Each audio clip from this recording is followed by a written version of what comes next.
ہوں کہ اسٹیج پر تشریف لائیں اور اپنے بیان اور اپنے خطاب کا آپ کے سامنے القاء کریں۔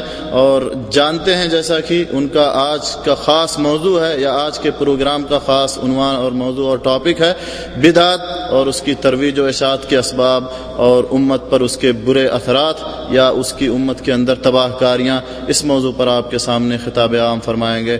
میں انہیں دعوت سخن دیتا ہوں کہ اسٹیج پر تشریف لائیں۔ ورحمۃ اللہ وبرکاتہ۔ الحمدللہ رب العالمین والصلاة والسلام علی نبینا محمد وعلی آلہ وصحبہ اجمعین، اما بعد۔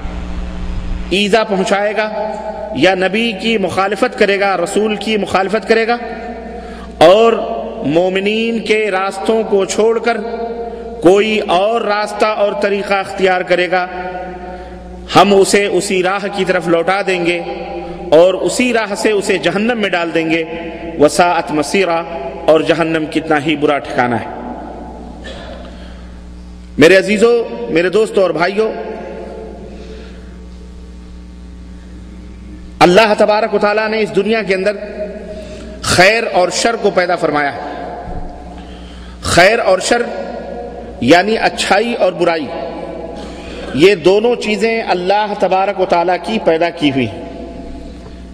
حلال اور حرام، یہ دونوں چیزیں بھی اللہ تبارک و تعالیٰ کی پیدا کی ہوئی ہیں۔ اللہ عز و جل نے ساری کائنات کو پیدا فرمایا، خیر اور شر دونوں کو پیدا فرمایا، اور پھر اپنے بندوں کو حکم دیا کہ اے میرے بندو، خیر اور اچھی باتوں کو لے لو، پکڑ لو، اسی کے اوپر عمل کرو، اور بری اور گندی اور حرام چیزوں سے بچو اور اس سے توبہ کرو اور اس سے پرہیز کرو۔ ہم اور آپ اس حقیقت کو جانتے ہیں کہ جس طرح ہم میں مرد ہوتے ہیں، عورتیں ہوتی ہیں، یعنی مرد عورت کے اپوزٹ، عورت مرد کے اپوزٹ، مرد اور عورت اسی طرح سرد اور گرم، ٹھنڈا اور گرم، رات اور دن، اسی طرح اندھیرا اور اجالا، رات دن کی اپوزٹ ہے اور دن رات کی اپوزٹ ہے، اندھیرا اجالے کے الٹا ہے اور اجالا اندھیرے کے برعکس ہے، کالا اور گورا، کالا گورے کے اپوزٹ ہے اور گورا کالے کے اپوزٹ ہے۔ گویا یہ متضاد چیزیں ہیں۔ جس طرح رات اور دن دونوں اکٹھا نہیں ہو سکتے، اندھیرے اور اجالے دونوں نہیں مل سکتے، جس طرح کالے اور گورے دونوں ایک جا نہیں ہو سکتے، اسی طرح سے اللہ تبارک و تعالیٰ نے دین کے اندر بھی ایک چیز ہے توحید اور ایک چیز ہے شرک۔ جہاں توحید ہوگی وہاں شرک نہیں ہوگا، اور جہاں شرک ہوگا وہاں توحید نہیں ہوگی۔ توحید شرک کے الٹا ہے اور شرک توحید کے الٹا ہے۔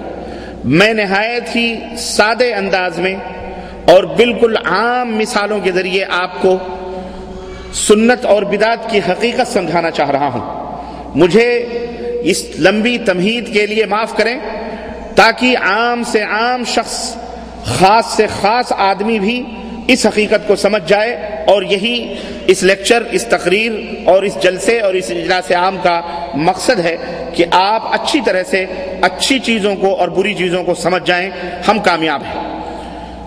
میں نے عرض کیا کہ جس طرح توحید جہاں ہوگی وہاں شرک نہیں، اور جہاں شرک ہے وہاں توحید نہیں۔ جہاں سنت ہوگی، سنت کی اپوزٹ بدعت ہے۔ جس طرح رات کا الٹا دن ہے، ایسے ہی سنت کا الٹا بدعت ہے، اور بدعت کا الٹا سنت ہے۔ جہاں سنت ہوگی وہاں بدعت نہیں ہوگی، اور جہاں بدعت ہوگی وہاں سنت نہیں ہوگی۔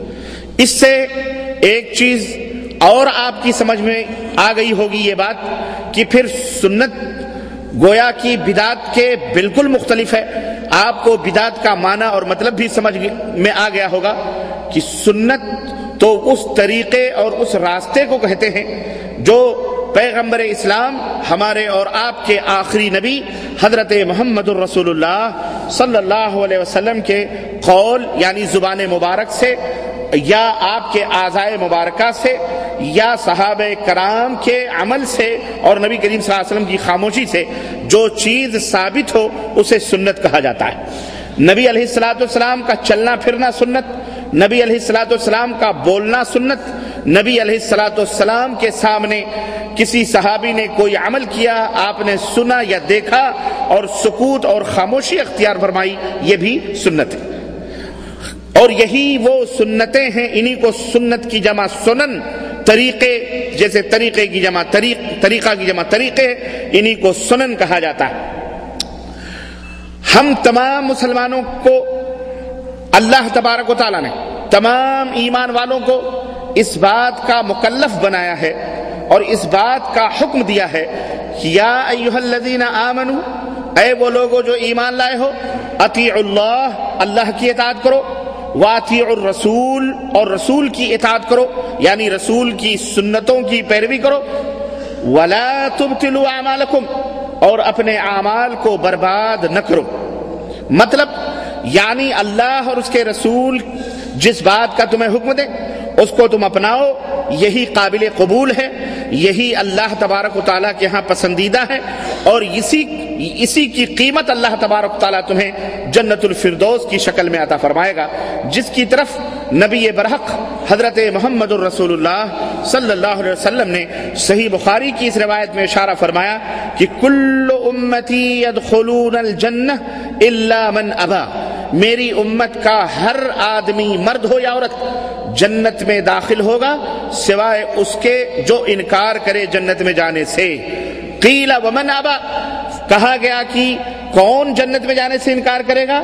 تو آپ نے فرمایا من اطاعنی دخل الجنہ، جس نے میری پیروی کی وہ جنت میں داخل ہوگا، اور ومن عصانی، اور جس نے میری نافرمانی کی فقد ابا، اس نے خود جنت میں جانے سے انکار کیا۔ ہم تمام اللہ کے بندے کسی بھی ملک، کسی بھی وطن، کسی بھی رنگ اور نسل کے ہوں، اگر کلمہ لا الہ الا اللہ محمد رسول اللہ پڑھتے ہیں تو ہم تمام کے اوپر یہ فرض ہے، یہ واجب ہے کہ صرف اور صرف ایک اللہ کی عبادت اور بندگی کریں، عبادت میں کسی کو شریک نہ کریں، عبادت خالص اللہ عز و جل کی ہونی چاہیے۔ ہمارے اوپر یہ فرض ہے اور یہ واجب ہے کہ عبادت خالص ہونی چاہیے۔ اسی طرح اطاعت حضرت محمد الرسول اللہ صلی اللہ علیہ وسلم کی ہونی چاہیے،